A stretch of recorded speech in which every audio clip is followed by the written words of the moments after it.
감사합니다. 찬양을 통해서 하나님께서 기뻐 받으신 줄 믿습니다. 하나님 말씀을 같이 보시겠는데요. 하나님 말씀은 에베소서 5장입니다. 에베소 5장 22절에서 6장 4절 말씀까지 교독하겠습니다. 제가 가져온 성경 신약성경 315면이 있습니다. 신약성경 315면 에베소서 5장 22절에서 6장 4절까지 교독합니다. 5장 22절입니다. 아내들이여 자기 남편에게 복종하기를 주께 하듯 하라.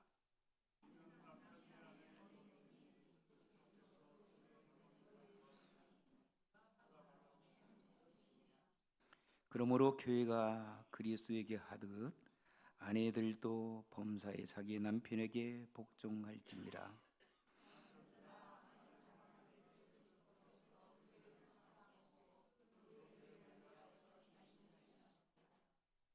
이는 곧 물로 씻어 말씀으로 깨끗하게 하사 거룩하게 하시고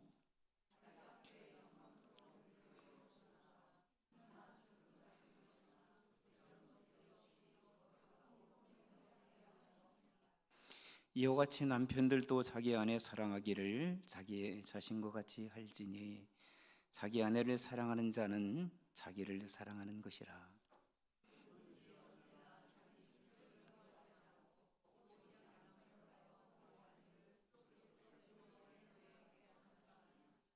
우리는 그 몸의 지체니라.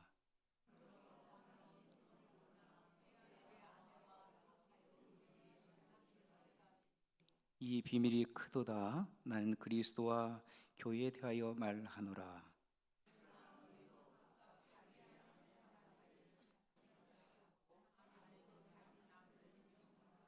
자녀들아, 주 안에서 너희 부모에게 순종하라. 이것이 옳으니라.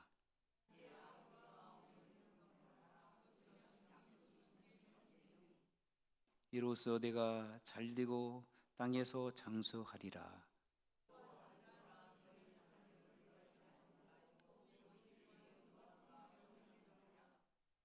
아멘.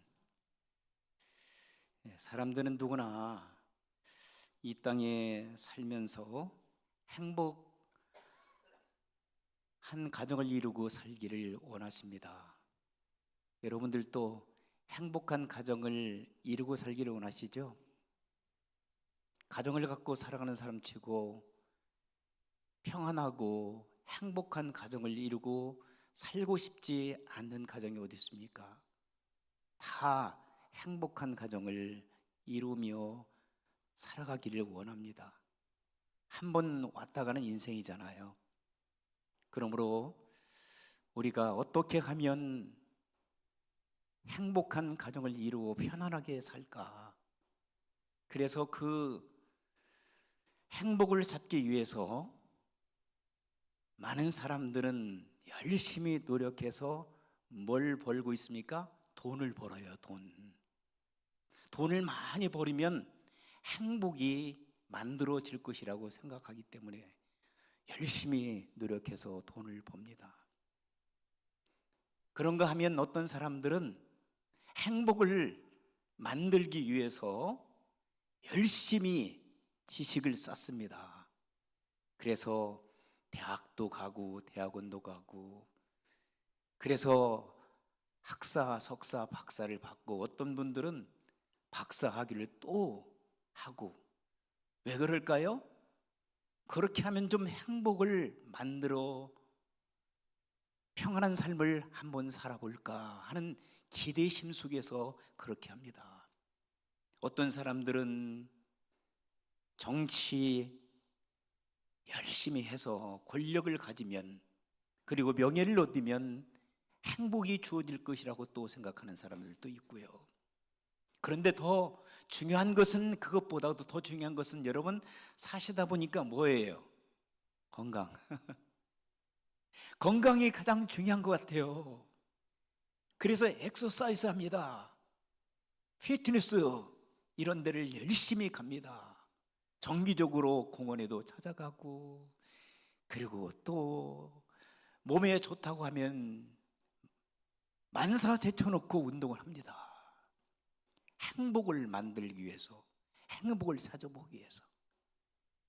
그런데 더 중요한 것은 뭐예요?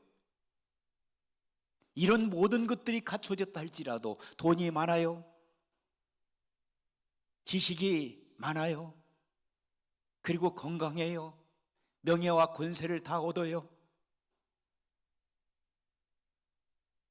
남부럽지 않게 건강한 삶을, 육체적인 건강을 유지하고 살아요. 그런데 가정이 어려우면, 가정에서 행복을 찾지 못하면 이 모든 것들은 진정한 행복이라고 말할 수가 없어요. 그렇죠? 가정의 소중함. 그래서 하나님께서는 가정을 우리들에게 허락해 주시는데, 가정은 이 지상에서 작은 천국이라고 합니다. 여러분들도 그렇게 생각해요? 아닌데요. 가정은 지옥과 같은데요. 지옥과 같은 삶을 살아가는 사람도 있고, 가정에서 천국을, 작은 천국을 이루고 살아가는 사람들도 있습니다. 바라고 원하는 것은 우리 살아가는 성도 여러분들은 다 이 지상에서 하나님께서 허락하신 이 작은 천국을 여러분의 가정에서 이루며 살기를 주의 이름으로 축원합니다. 설령 우리가 이 땅에 살면서 돈을 좀 적게 번다 할지라도, 그리고 지식이 좀 없다 하더라도, 명예와 권세를 얻지 못한다 할지라도, 건강에 약해서 항상 비실비실 몸이 아프다 할지라도, 예수 그리스도 안에서 믿음으로 주님을 의지하고 행복한 가정을 이루며 살 수 있는 성도 여러분들이 되시길 주의 이름으로 축원합니다. 행복한 가정, 평안한 가정. 그러면 성경에서는 이 가정을 이루기 위해서, 행복한 가정을 이루기 위해서 어떻게 하는 것이 좋겠는가? 사도 바울도 그것을 고민한 것 같아요. 그래서 사도 바울은 에베소 교회 성도들 향해서 다음과 같은 말씀으로 행복한 가정을 이루기 위하면 어떻게 해야 할 것인가에 대해서 몇 가지로 오늘 본문을 통해서 말씀하고 있습니다. 첫째로, 우리 조금 전에 읽으셨던 말씀을 한번 보실까요? 22절 한번 같이 한번 읽으실까요? 시작. 아내들이여 자기 남편에게 복종하기를 죽게 하듯 하라. 아니, 갑자기 남편들에게 얘기하지 않고 아내들에게 먼저 말씀하고 있어요. 아내들이 복잡한 것 같아요. 여성들이 참 복잡한 것 같아요.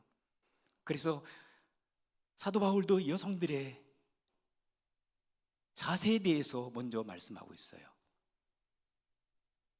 여성들, 여기에 계신 어머니들, 여성 여러분들, 오해하지 않길 바랍니다.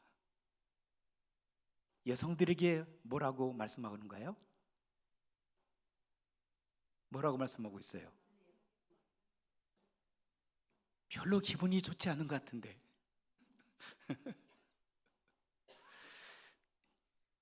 아내들에게 얘기합니다. 자기 남편에게 뭐라고요? 복종하기를 주님께 하듯 하라. 요즘 이런 말씀 전하면 인기가 없죠. 아니, 남편이 나에게 복종해야지. 아니, 아내인 나한테 남편에게 복종하라고 말이나 됩니까? 지금 시대가 어느 시대인데 말이죠. 이렇게 반발할 수도 있습니다. 우리 성도님들은 다 착하시니까, 아내들 여러분들 다 착하시니까 그렇게 반발하지 않을 것을 믿습니다. 근데 어떤 사람들이나 어떤 지역이나 어떤 그런 단체가 하게 되면 이 얘기하면 큰일 납니다. 아내들에게 부탁합니다. 내 남편 복종하고 주님께 대하듯 복종을 하거라. 좀 힘들겠지만 가정의 평화를 위해서 아내들 여러분들은 남편에게 복종해야 합니다. 남편이 그런데 때때로 독재를 쓰는 경우도 있죠.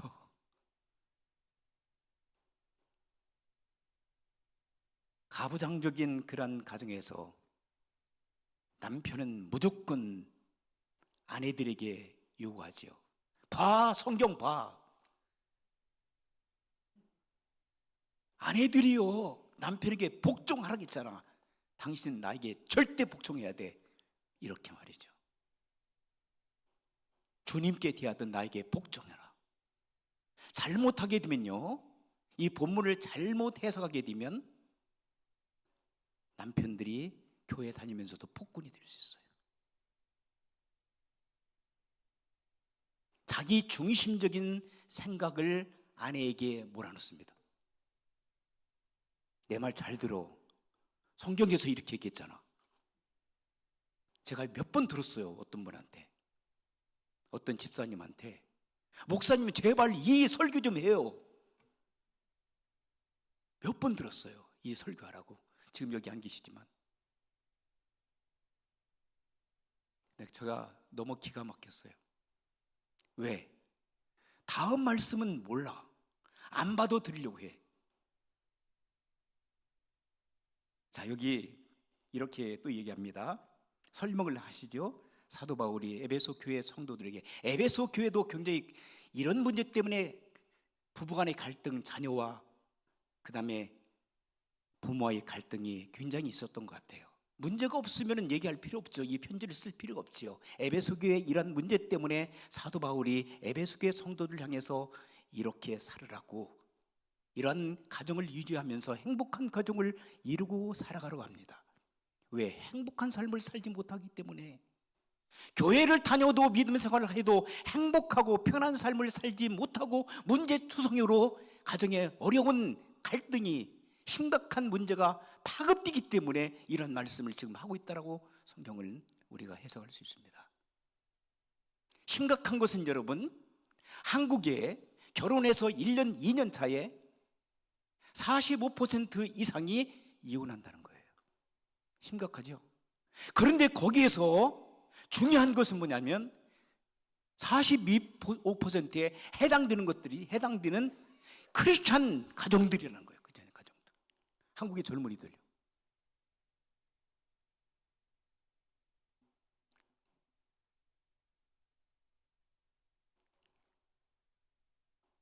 세상 사람들은 그렇게 산다 하더라도 우리가 예수 믿고 구원받은 우리들이 행복을, 평안한 삶을 살기를 원하면서도 우리가 가정들이 어려움을 당하고 있습니다.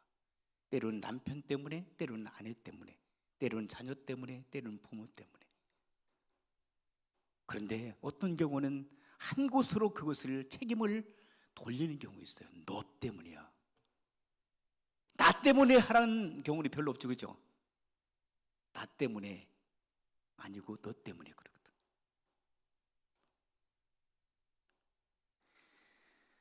24절 한번 보실까요? 그러므로 너 교회가 그리스도에게 하듯 아내들도 범사에 자기 남편에게 어떻게 또 복종하라고 했네. 오늘 아침 성경을 읽는데 남편, 아내든 여러분들 참 기분이 별로 안 좋을 거예요. 복종하라, 복종하라, 복종하라. 그런데 여기서만 끝나면 안 돼요. 자, 남편들은요, 자, 아내들이 복종하기를 원하지요. 아내들이 순종해 주기를 원하지요. 아내들이 여러분들을 잘 받들어 주기를 원하지요. 그런데 남편들의 책임도 있습니다. 사람들은 그래요. 내가 의무는 다하지 못하고 책임 감당은 못하고 나의 권리만 주장하는 경우들이 많이 있어요. 특별히 남편들 보세요. 아내들이요, 남편에게 복종하라. 주님께 복종하듯 복종하라. 복종을 요청하는 거예요, 남편들이. 그런데 남편의 책임은 감당하지 못하고 아내들에게 복종만을 강구하면 그 가정이 평안한 가정이 될 수 있습니까? 안 되거든요. 이 말씀을 다시 한번 우리는 두 번째 25절부터 한번 읽어보실까요? 시작. 남편들아, 아내 사랑하기를 그리스도께서 교회를 사랑하시고 그 교회를 위하여 자신을 주심같이 하라. 엄청난 말씀이거든요, 이 말씀은요. 아니, 남편들에게 얘기합니다. 남편 잘 들으세요, 남편들. 네, 남편들 기분 나빠하지 마시고요. 저도 남자인데, 남편인데. 사랑하기를, 남편들아, 누구를 사랑하기를? 아내 사랑하기를, 아내, 당신들의 아내를 사랑하기를 그랬어요. 그리스도께서 교회를 사랑하시고 교회를 사랑하실 때, 우리 예수님께서 교회를 사랑하시잖아요. 교회된 여러분들을 주님께서 사랑하시는데 희생적으로 사랑하신 줄 믿습니다. 근데 남편들이 희생적으로 사랑해요? 저도 가만히 오늘 아침에 생각하면, 말씀 묵상하면서 가는데 제가 아내를 잘 사랑 않는 것 같아요. 정말로. 주님께서 교회를 사랑하도 내가 아내를 사랑해? 아닌 것 같은데. 제 아내로부터 사랑받기만 원하지 내가 진짜 사랑 않는 것 같아요. 굉장히 고민이더라고요. 여러분들은, 남편 되신 여러분들 어떻게 생각하세요? 여보, 나만 사랑해 주는 거야? 당신 누구 사랑하지? 엉뚱한 얘기하면 그게 아니라 나만 사랑해 주고라고 여러분, 남편 되신 여러분들이 아내들에게 강압적으로 한 적이 없습니까?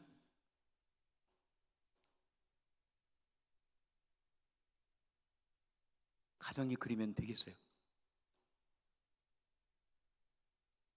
근데 그게 일반적인 가부장적인 가정 속에서 발생되는 현상들입니다. 내가 아내 사랑하기를 그리스도께서 교회를 사랑한 것처럼 희생정신으로 사랑해야 되는데 그것은 하지 않고 아내로부터 내가 사랑받기를 원하는 거예요. 사랑받고 인정받고 존경받기를 원해. 그리고는 끝나.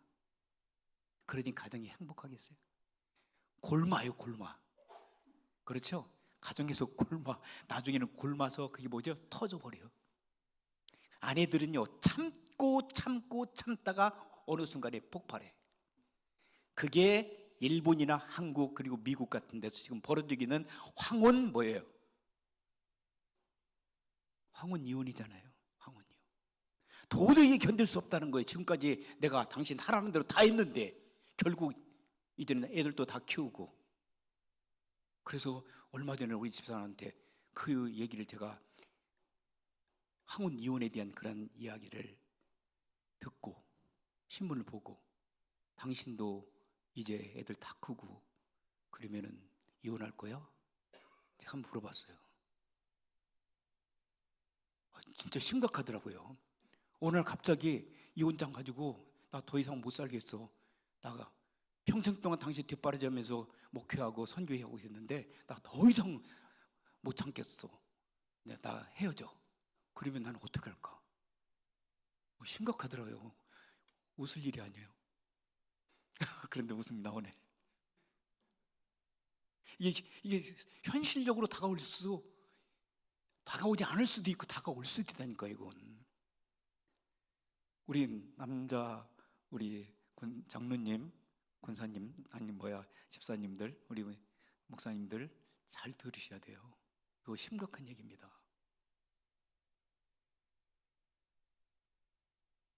정말 우리가 아내들을 얼만큼 사랑하는지, 주님이 교회를 사랑한 것만큼 사랑하지는 못해도 적어도 우리는 아내 사랑하는 것, 우리가 심각하게 생각하면서 가정을 지켜나가야 되겠다.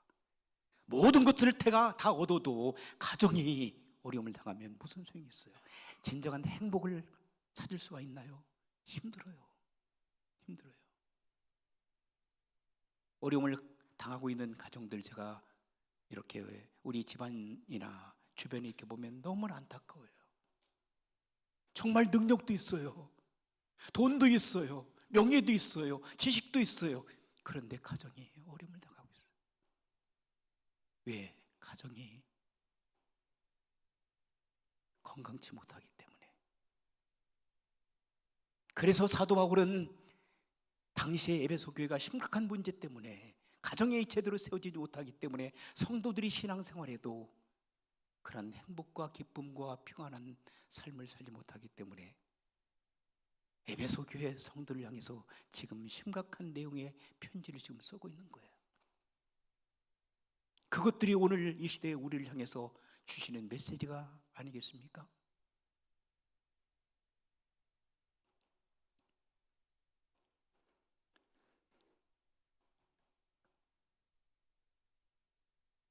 그런데 부부는 쌍방의 책임이 있습니다.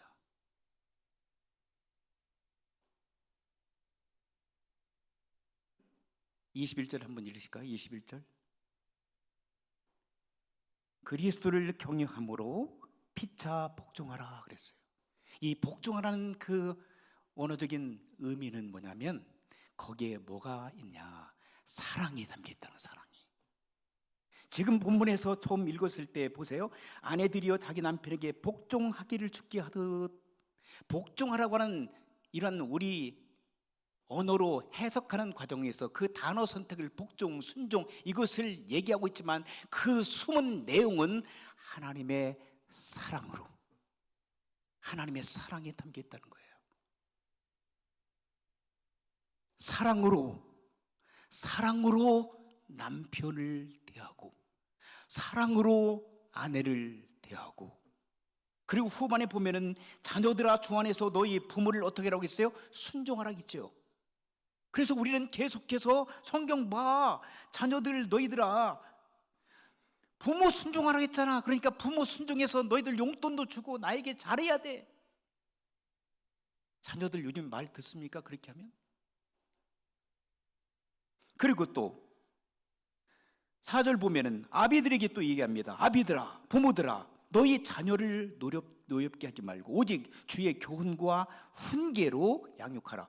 교훈과 훈계로 양육한다고 젊은 사람들이 지금 듣습니까? 자녀들이? 엄마 아빠나 잘해 이렇게 요즘에는.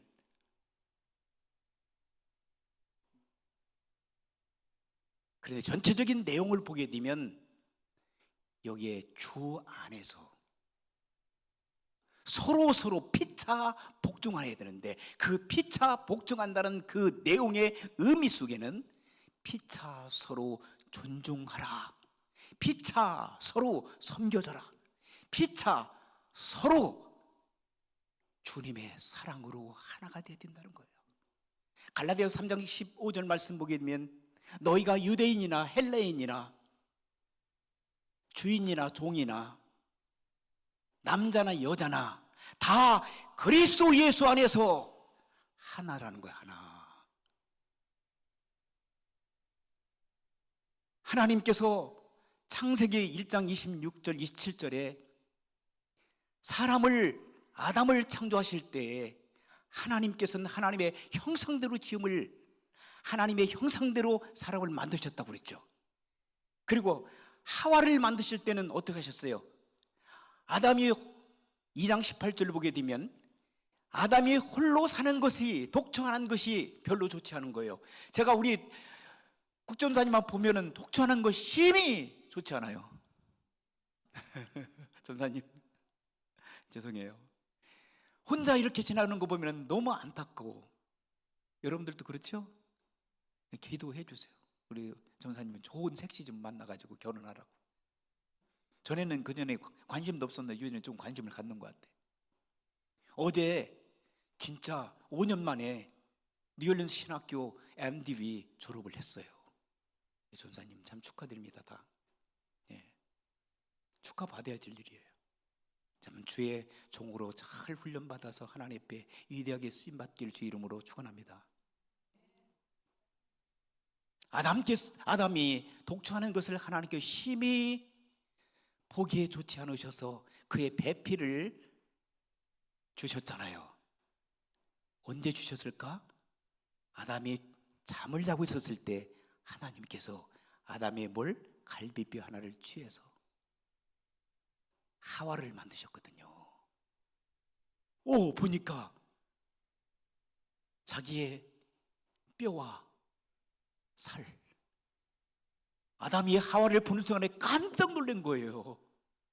아니, 옆에 자기와 비슷하게 생긴 사람이 있잖아요. 그래서 아담이 하와를 누구라고 줬습니까? 아담이 그 여자를 누구라고? 하와라고 이름을 줬어요. 아담이. 그런데 아담의 갈비뼈 옆구리에서 하나님께서 옆구리의 갈비뼈를 취해서 하와를 만드신 거예요. 머리의 어떤 부분을 떼어서 발 밑에서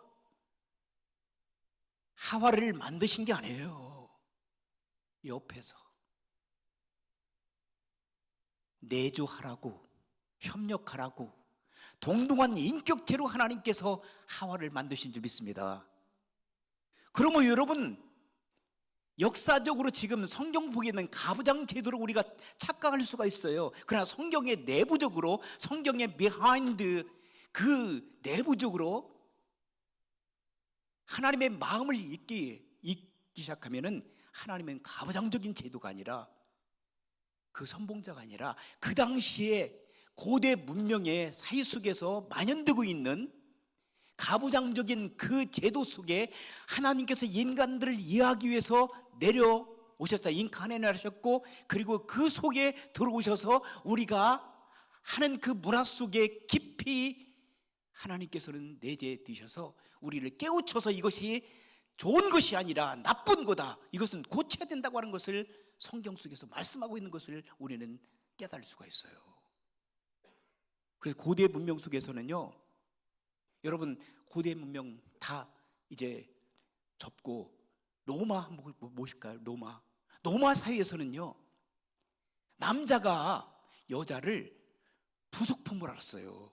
노예. 죄송하지만 지금 여러분 이 시대에 태어난 걸 여러분, 여성들 여러분들 정말 해피하게 생각하세요. 여러분, 지금은요, 이제는 여성 상위 시대에 살고 있잖아요. 여성들 잘못 건들려면 큰일 나. 교회에서도 그렇고 가정에서도 그렇고. 그런데 그 고대 시대, 로마 시대 때는요, 유대인들도 마찬가지였어요. 여성을 하나의 부속품, 자기의 성놀이개, 그 문화 속에서 그들은 처절하게 살아갔어요. 그것이요, 1800년대에 프랑스 대혁명 일으켰을 때도 여성들의 신분이 해결되지 못했어요.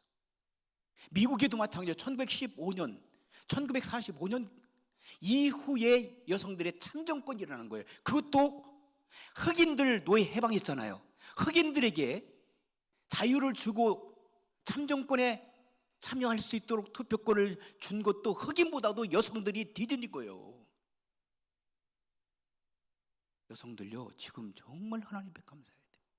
우리 한국에도 마찬가지. 한국에 조선시대 생각해 보세요. 구한말 때 여성들이 어떻게 감히 남자들하고 같이 합니까? 그리고 또 어떻게 공부합니까? 그런데 선교사님들이 하나님 말씀을 들고 우리 한국 땅에 6개월 1년씩 배를 타고 일본 거쳐서 부산항으로 또는 인천항으로, 그리고 중국을 거쳐서 다시 한국으로, 북한에서 남한으로, 그들이 복음을 증가하면서 하나님 말씀을 가르치면서 여성들도 사람이다, 여성들도 배워야 된다, 여성들도 하나님께서 창조하신 위대한 하나님의 백성들이라고, 그래서 이화 학당이 생긴 거예요. 여기 이화 여대 공부하신 우리 사모님 계시지만, 감히 어떻게 연세학당이 생기고 이화학당이 생기고 배제학당이 생기고, 여러분, 남자들 위주로 공부를 시켰던 그 문화 속에 여성들에게 기회를 준 거예요. 여성들의 지위 향상을 위해서. 그래서 여러분, 기독교 문명이, 문화가 우리 한국의 여성들을 지금 이 시대에 존경받고 인정받는, 지금은요 여자 목사님도 생겨요. 어떤 교단에서는 여자 목사님도 세우잖아요.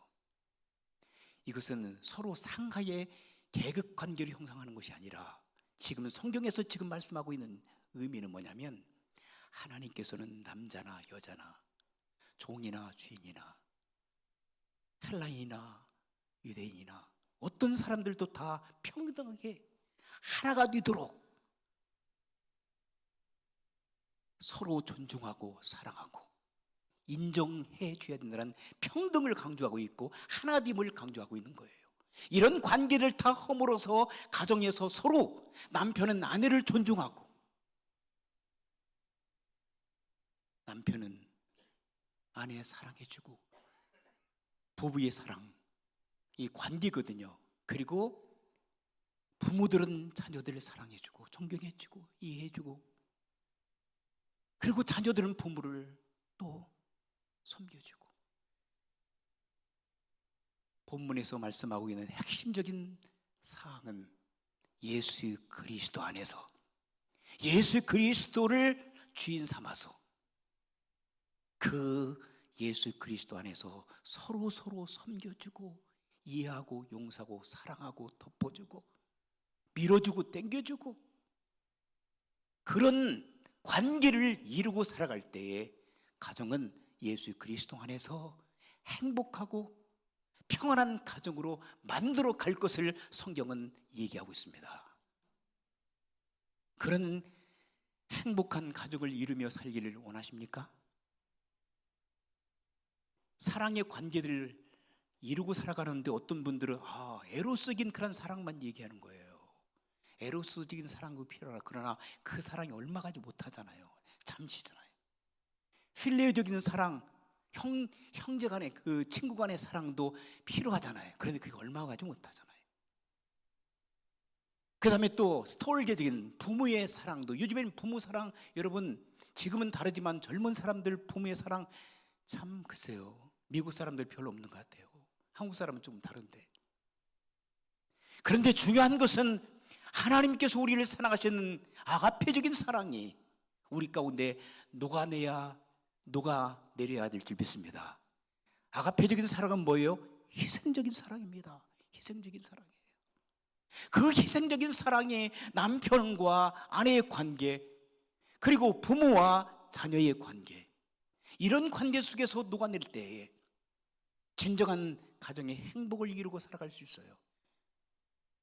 그래서 사도 바울은 고린도전서 13장에서 사랑이 뭔가 그 정의를 내려주잖아요. 그런 사랑으로 한 가정이 하나가 될 것을 말씀하고 있습니다. 그 말씀을 한번 여러분에게 전하고 마치도록 하겠는데요. 고린도전서 13장을 보시면은 이런 말씀이 기록되어 있습니다. 고린도전서 13장 제가 읽어드리겠습니다. 사랑은 그랬어요. 사랑은 에로스적인 사랑이 아닙니다. 사랑은 오래 참는 거라고 했어요. 사랑은 눈물이 희어시다 뭐 그러잖아요, 사람들이. 그게 아니라 사랑은 정말로 하나님께서 원하시는 사랑은 이거다. 사랑은 오래 참는 거다. 여러분 오래 참으시길 바랍니다. 그 다음에 사랑은 온유한 거다. 사랑은 시기하지 않는 거야. 사랑은 자랑하지 않는 거야. 사랑은 교만하지 않는 거야. 그리고 사랑은 무례히 행하지 않는 거고, 사랑은 자기의 유익만, 사랑받기만 원하는 것이 아니라 사랑하는 거란다. 사랑을 베풀어 주는 거라. 그리고 사랑은 성내지 아니하는 것이고, 사랑은 악한 것을 생각하지 않는 거란다. 사랑은 불의를 기뻐하지 않는 것이고, 사랑은 진리와 함께 기뻐하는 것이고, 사랑은 모든 것을 참는 것이고, 사랑은 모든 것을 믿는 것이고, 사랑은 모든 것을 바라는 것이고, 사랑은 모든 것을 견디어 내는 것이란다. 이게 사랑입니다. 그냥 사랑한다면 그냥 뽀뽀하는 것이 사랑이라는 것이 아니라, 사랑은 참 참는 거예요. 견디는 거예요. 보살펴주는 거예요. 섬겨주는 거예요. 인내하는 거예요. 자기의 유익을 굳지 않는 거예요. 사랑은 받는 것이 아니라 주는 것이고 베푸는 것이고 섬겨주는 것이라고. 이것들이 우리 가정 속에서 남편과 아내와 남편과 부모와 자식과 부모의 관계 속에서 이것들이 형성되어진다면 행복한 우리 가정 만세. 할렐루야. 서로를 배려해주고 이해해주고 용서해주고 덮어주고 싸매주고 감싸주고 위로해주시고 축복해줄 수 있는 아름다운 사랑의 공동체가 우리 가정, 그것들이 가정에서 사랑의 아름다운 행복한 가정을 만들어갈 때 교회 와서 여러분 해피하잖아요. 그렇죠? 교회 와서 해피할 거 아니에요. 그런데 행복한 가정을 이루지 못하면 교회 와서 화가 나는 거예요. 오늘 만나기만 해라. 나만 건드려봐라. 목사님 말 한마디 잘못하면 가만 안 둘 거야. 사모님 내가 볼 거야. 장로님, 권사님 다 완전히 잘못 건드리면 폭발할 직전이야. 왜 그럴까요? 사랑의 관계들이 내 가정에서 만들어지지 못하면 교회 와서 교회가 쑥대밭이 되어버려요. 그걸 원하십니까? 여러분 혹시라도 여러분 자신들이 자신의 이익만을 위해서 지금까지 살았다면 이제는 나의 배우자를 생각해보고 사랑의 관계를 형성해 나가며, 그래서 교회와 그리고 여러분의 사회와 그리고 직장, 여러분들이 거한 학교 어느 곳에서든지 행복한 사랑의 관계를 유지하고 주님과 동행하는 그런 아름다운 삶이 여러분 가운데 연출되기를 주님의 이름으로 축원합니다. 기도하시겠습니다. 하나님 아버지,